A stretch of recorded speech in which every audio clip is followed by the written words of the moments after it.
Das hier ist mein neues Handy und für dieses möchte ich jetzt gerne einen Halter bauen für mein Auto. Die Frage ist, wo mache ich es hin? Und da habe ich mir überlegt, der beste Platz wäre eigentlich hier zwischen Radio und Armaturenbrett. Die Frage ist, wie kann man es da befestigen? Hier und hier ist ein Spalt, wo man ein Stückchen Blech dazwischen stecken könnte.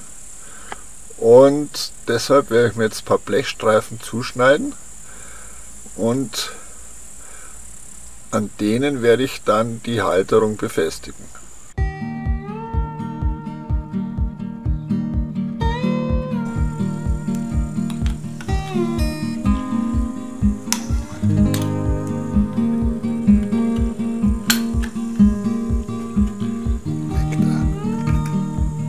Das ist gefährlich für kleine Katzen.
Tschüss.